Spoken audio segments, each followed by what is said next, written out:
Hello বন্ধুরা, আজকে একটা অসাধারণ রেসিপি। আমার শাশুড়ি মায়ের হাতের খাওয়া, আমার সবচেয়ে প্রিয় চিংড়ি মাছ চিচিঙ্গা আলু দিয়ে নারকেল বাটা দিয়ে ঝোল।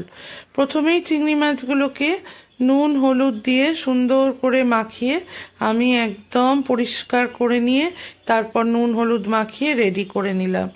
আর দেখুন পাশেই চিচিঙ্গা আলু একটু কেটে রেখেছি। এই ঝোলটা যখনই রান্না করি আমার মায়ের সেই গন্ধ, মায়ের রান্নার সেই ফ্লেভার যেন আমি এখনো পাই।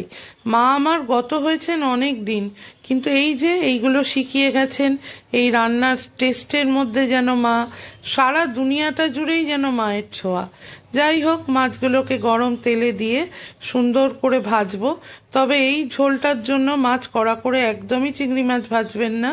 মোটামুটি চিংড়ি মাছগুলো খুব ফ্রেশ ছিল, আমার যতটুকু ভাজার প্রয়োজন আমি সেইটুকু ভেজে তুলে নিলাম। যেটুকু তেল রইল, এই তেলটাই আমার পক্ষে যথেষ্ট এই রান্নার জন্য, তাই জন্য আর তেল দিলাম না। গোটা তেজপাতা ফোড়ন দিলাম এবং দু একটা দারচিনি এলাচ ফোড়ন দেওয়ার পর দিলাম গোটা জিরে। গোটা জিরে মোটামুটি ভাজা ভাজা হলেই চিচিঙ্গা আলুগুলো আমি তেলের মধ্যে ছেড়ে দিলাম। চিচিঙ্গা এবং আলু তেলের মধ্যে ছাড়ার পরে আমি এবারে এটাকে ভালো করে কষাবো, সুন্দর করে কষাবো যতক্ষণ না একদম চিচিঙ্গা আলু ঠিকঠাক মতো মোটামুটি সিদ্ধ হয়ে আসে। মোটামুটি আমার চিচিঙ্গা আলু দেওয়া কমপ্লিট।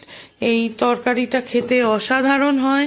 সঙ্গে অ্যাড করবেন দুটো টমেটো, প্রচন্ড সুন্দর স্বাদ হয়। এবং এটা আমার মায়ের হাতের খাবার, মানে থাকে না যে স্পেশাল খাবার, তাদের মধ্যে যেগুলো মুখে লেগে থাকে, এই ধরনের খাবারের মধ্যে একটি। আমার মা তো প্রচুর রান্না পারতেন, আমার শাশুড়ি মা, তার মধ্যে এটা আমার খুব প্রিয়। এবারে দিয়ে দিলাম একটু হলদি রানীকে, সঙ্গে লবণ দেওয়ার পর আমি তরকারিটাকে এবারে মজাবো। যতক্ষণ না তরকারিটা মজে আসছে আমি কিন্তু তরকারিটাকে এইভাবেই কষাবো। সামান্য একটু শুকনো লঙ্কার গুঁড়ো অ্যাড করলাম, করার পর তরকারিটাকে নাড়িয়ে চাড়িয়ে একদম ঢাকা চাপা দিয়ে কিছুক্ষণ রেখে রেখে, কোনো কিন্তু জল অ্যাড এখন আমি করব না। সুন্দর করে তরকারিটাকে আমি এখন শুধু কষাতে থাকবো এবং কষিয়ে কষিয়ে তার সুন্দর একটা রূপ দেখবেন। কিছুক্ষণ বাদেই, এই যে ঢাকা চাপা দিলাম, কিছুক্ষণ বাদেই তার রং রূপ চেঞ্জ, কিছুটা জল সে ছাড়বে, তরকারিটা অনেকটা মজে এসছে।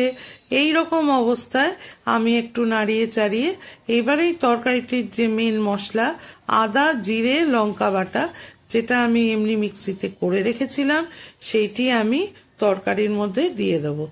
আদা জিরে লঙ্কা বাটা দেবেন, দেওয়ার পর সুন্দর করে আবার আমি তরকারিটিকে কষাবো যতক্ষণ না তরকারির আরেকটু রূপ রং চেঞ্জ হয়।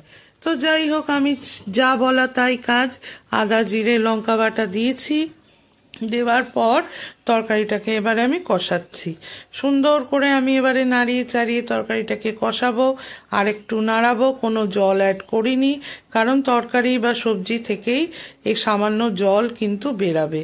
ঢাকা চাপা দেওয়ার ফলেই কিন্তু এই জলটা বেরায় এবং সুন্দর তাতেই মশলাটাকে আমি কষাবো যতক্ষণ না আমার মনে হয় যে কষানো কমপ্লিট হয়েছে। এইবারে আমি কিন্তু মিক্সিং জারে অল্প একটু নারকেল কুড়িয়ে তাকে একদম গ্রাইন্ড করে রেখে দিয়েছিলাম। এবারে আমি নারকেল বাটাটা তরকারির মধ্যে প্লেস আউট করলাম। আমার মা মাঝে মধ্যে এই নারকেল বাটা তো দিতই, তার সঙ্গে কিন্তু নারকেলের দুধটাও দিয়ে দিত। আমি নারকেলের দুধটা বার করিনি, নারকেল বাটাটাই দিয়েছি। মানে আগেকারের লোক তো, তারা আরো অনেক ট্রিক্স জানতো যে সামান্য রান্নাকে অসামান্য করে দেওয়া। তারপর আবার একটু ঢাকা চাপা দিলাম, অল্প একটু জলও দিয়েছিলাম। দেখুন আমার মোটামুটি রান্না প্রায় আমার চিচিঙ্গা এবং আলু সিদ্ধ হয়ে গেছে। এবারে আমার সুন্দর সুন্দর চিংড়ি মাছগুলোকে আমি ঝোলে অ্যাড করে দিলাম।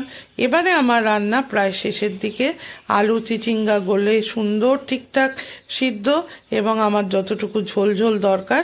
এই তরকারিটি কিন্তু একটু ঝোলঝোলই হয়, বেশ খেতে অসাধারণ হয়। দিলাম একটু গরম মশলা গুঁড়ো। মা তো সব সময় দারচিনি এলাচ বেটে দিতেন, এখন তো আমরা মানে কি বলবো কোনো কাজের নই, তাই গুঁড়ো গরম মশলা ইউজ করলাম। তো যাই হোক, এরম ভাবে আমার চিচিঙ্গা দিয়ে আলু দিয়ে নারকেল বাটা দিয়ে যে চিচিং মাছের রেসিপিটা আমি করলাম চিংড়ি মাছের, আপনাদের কেমন লাগলো সেটা অবশ্যই আমাকে একটু লিখে পাঠাবেন এবং খেয়ে দেখবেন, খেয়ে আপনারা বুঝবেন এর স্বাদটা ঠিক কোন জায়গায় যায়। তাহলে আজকে আসি, আবার আসবো আরেকদিন আরেকটা নতুন ভিডিও নিয়ে। যদি আমার ভিডিওগুলো ভালো লাগে অবশ্যই লাইক, শেয়ার, কমেন্ট এবং প্লিজ চ্যানেলটিকে সাবস্ক্রাইব করে আমার পাশে থাকবেন। আমার আর কিছুই চাওয়ার নেই আপনাদের কাছে। টাটা।